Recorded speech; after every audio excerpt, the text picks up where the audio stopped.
Hello everyone. Fall damage is a big deal. Yeah, full stop. It matters a lot. Any amount of damage that you take matters. And pretty much as every class, fall damage is a problem. On demo, obviously you're jumping for your rollout. And in the case of like a Metalworks rollout, for instance, where you might want to use an extra sticky to show up to mid just a little bit faster than their demo, because it matters a lot which demo can show up faster, then yeah, if you take fall damage once or twice, you know, over the course of your 4 jumps or however many jumps you're doing on the rollout, I don't know the number off the top of my head, then yes, that might prevent you from doing so. You might be literally too weak to do so, on top of the fact that you're just showing up to mid weak. Likewise, for just a process rollout, for example, whether you hit the ramp slide or not often means whether you take fall damage or not. And taking that extra damage means you're going to show up a lot softer on mid than if you actually had some health and were actually a bit more robust. Might be a big deal if a soldier decides to fast roll out onto you. On the case of soldier, obviously soldier is taking fall damage all the time, and soldier's a class that you know, you play by the margins.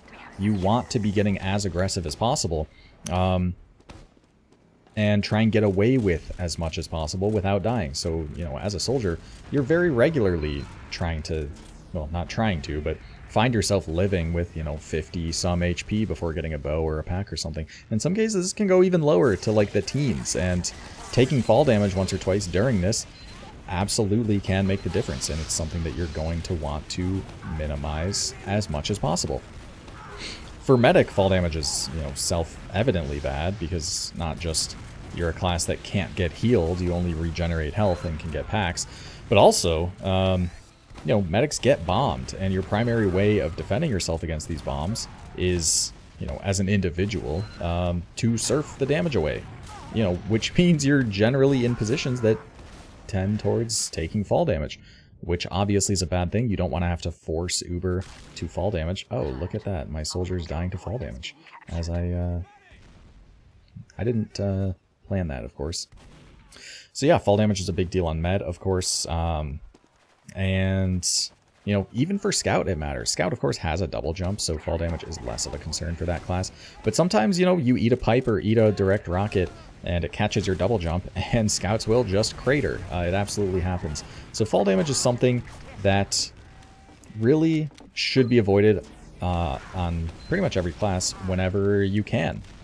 With that being said, with as buggy and weird of an engine as the Source engine, it shouldn't surprise you that fall damage is really not a law. It's not so final as you know, many other things are, and gravity is actually not as strong a decider as you might expect. And so that's what I want to talk about today. I want to talk about the different ways that you have as a player to either minimize or completely prevent fall damage, just overall completely. So yeah. And we'll start with an example that I already alluded to, which is the case of the process rollout for demo. You like to hit that ramp slide and choke, and if you don't, then you end up taking fall damage. And being able to slide on ramps is a way to eliminate fall damage. Now, of course, this is very dependent on the angle you're going at and the speed and whatnot, but there are some crazy ramps that you can be like falling almost completely vertically, and still just hit some weird ramp slide nonsense. Yeah, it can be strange. So this applies to like staircase kind of ramps where you would be taking fall damage, but instead you're like sliding up it instead, and that eliminates the fall damage. That is a possibility. But even in the case of like the awning above Gully Wash Big Door, for example, you know, that is a ramp that you can slide on, and as a result, you can minimize fall damage. Another example as well here on Snakewater, and I wonder if we're about to walk lower and I can actually literally demonstrate it. But no, we're going saw, unfortunate. But there's actually a pallet that is at a very, very slight angle, so you can actually ramp slide on it, and as a result, you can use it to avoid fall damage. So finding those slopes and finding those places that you can either surf on or ramp slide up are good ways to mitigate, or excuse me, eliminate fall damage. Another example is soldier specific, and it's just having the gunboats equipped.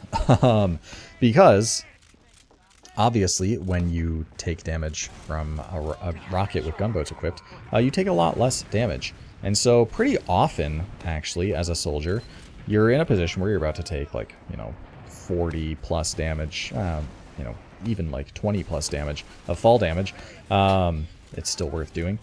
And if you have a rocket loaded, then you can time your rocket such that you cushion your fall, avoid taking the fall damage, because you've cushioned your fall. And sure, you take the rocket damage, but because you have gunboats equipped, it is worth it. It's a worthwhile exchange, because you take less damage from a gunboat's rocket than you would the fall damage. The same principle could apply for demo if stickies didn't deal so much damage, which is a shame because, like, having like down air pogo tech be actually useful in game would be pretty neat. But no, unfortunately, they just do too much damage for it to be worth it. But yeah, another case of using that.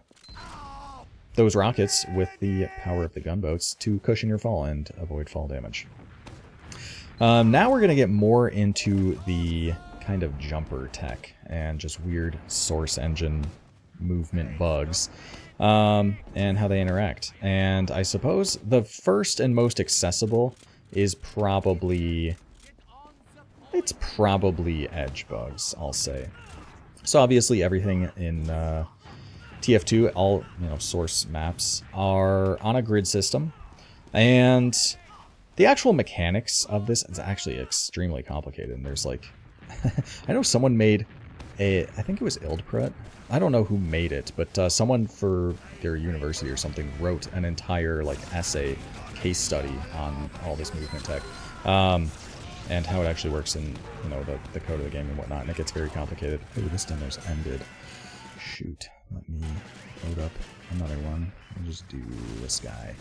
But yeah, it's all very complicated. But long story short, for a wall bug, if a wall isn't on that grid system, if it's diagonal, quote unquote, then it's usually wall buggable. Different walls have different kind of stickiness to them. But when you are in a wall bug, you just kind of stick to the wall. And of course, if you're just sticking to the wall, you're not falling. And you really only need to wall bug temporarily in order to reset your vertical momentum, your falling speed, in order to avoid fall damage.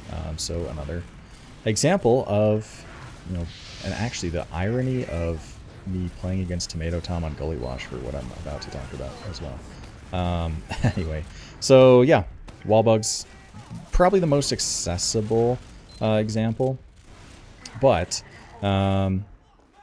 it might come second to what is next, which is edge bugs. Again, another just source movement bug. And edge bugs are quite simple. If, you are about to, if you land on an edge, just like, man, I don't even know how they work, literally. Again, if there's any jumpers in here that have this stuff well understood, let me know. I believe that edge bugs relate to how the game interpolates your movement, because obviously servers in the game run discretely via a tick system, but the movement itself is kind of calculated in a continuous fashion. So if you are on the edge of a surface, or an edge of something, just close enough that the game interpolates things correctly or weirdly, it resets your vertical falling speed, but does not adjust your horizontal movement speed. So it kind of feels like you get launched off the edge. And this is something that happens accidentally for sure. If you ever notice that you're like taking a fall and you land, it doesn't have to be a big fall either, and you land just barely on the edge of something, and it's not so much that you land on it and slide off, because that is something that can happen, and you will take fall damage in those instances. And obviously you're not just completely missing, because you are interacting with this edge, but instead you hit it, but just kind of get flung forward. That is an edge bug. And that is a pretty legitimate way to avoid fall damage. They're very hard to do, of course, because it is very precise, but that's a legitimate way to avoid fall damage. And you can edge bug off anything with an edge. So any random crate prop, just anything in general can be edge bugged. You just have to, you know, put in practice in order to kind of get that sort of precision. So yeah, edge bugs are another case of just stuff you can use to avoid fall damage. Another case as well with texture bugs is next, because that's probably the next most applicable. And they are named a little bit incorrectly. So texture bugs basically function as like a one-tick wall bug in certain parts of walls, basically where two horizontally lying textures are sandwiched together, right? So you have a line. This isn't exactly how it works because it actually functions with brushes, not textures. So they could be the same texture, but as long as it's multiple brushes, that's what actually matters. But anyway, yeah, you can perform basically an instantaneous one-tick wall bug. So you can't stick in texture bugs, but it still resets your fall speed, which is the actual important component, of course. And that's a way to stop your fall damage. And this is actually pretty generally useful if you know where to look. Now, of course, you know, you need to know what specific walls you can texture bug on, but I believe this works just in pretty much any doorway, because, you know, the top of the door frame is a brush that is ending, and I'm fairly sure that you can just texture bug that. So again, these are definitely less common examples that you'll see, but theoretically, if you're trying to avoid fall damage, that's something you can do. And now we're getting into the super specific stuff where it's like, yeah, sure, it's like, I'll mention it because it's interesting and technically possible, but, you know, if you are able to meaningfully avoid fall damage using any of these, it's like worthy of its own clip because it's just that uncommon. And those are coordinate bugs, Linux bugs, which are pretty comparable. Linux bugs they only work on a server that is running Linux, and I don't even know if they work anymore on the 64-bit version of the game. I don't think they do. Coordinate bugs as well relate to the literal coordinates that the wall lies on, and them being similar to powers of 2, because it's, you know, programming. And again, they function like a texture bug in the sense that it is just a one-tick wall bug that can reduce your fall damage, but there are some examples, like actual examples on competitive maps of locations that are Linux buggable and coordinate buggable, but of course they are few and far between, and the times you'd actually use them are very limited. But they exist. And then the last one we'll talk about is a jump bug, which is, I believe jump bugs relate to the kind of order in which, of course, again, the sort of interpolation of how your movement goes, where the game calculates like where you're trying to position, and you can position further than the floor if you're falling really fast, right? Or falling at the right speed or something. But it also relates to the order in which the server checks what's going on, as well as kind of a tick perfect input to disrupt things and like jump before the game even establishes that you've landed, is my super bare bones understanding of jump bugs. But you know, this is something that you see in a lot of soldier jump maps, because from certain heights, jump bugs are absolutely consistent. Because if you can standardize the floor that someone's falling from, and as a result, you know the exact amount of speed they're going to hit the ground with, then you can set up specific jump bug heights. Now in 6s, there really aren't many or any jump bug setups I'm aware of, and those wouldn't even be useful anyway, because you'd have to jump from that height to avoid the fall damage, which isn't really the point at all, because you don't know when, like, you're trying to avoid the fall damage. You're not trying to create the conditions under which you need to avoid the fall damage, of course. But what if you just happen to be at the correct jump bug height and you get lucky? And that's a real thing. Just a random jump bug is a legitimate way to avoid fall damage, and something you could technically go for. And again, this is where the irony comes in, because Tom actually has a really great video of him doing a fast rollout on a demo on Gully, killing the demo, taking a fight on 2, and then hitting a random jump bug and surviving what would have been fatal fall damage. So yeah, looks like that scrim just kind of ended randomly. So yeah, jump bugs, extremely specific, not something you really need to learn, but if you do and you hit one, that would be the coolest thing ever. Is there anything else? Water as well, but water's pretty rare. I've already talked about water on maps. But yeah, fall damage is what just happened. Oh my goodness. Yeah, water. Why did I just say that? I gotta wrap things up here. Yeah, fall damage, interesting dynamics there. Obviously, you want to avoid it, and there's many different ways to go about that, as you've learned.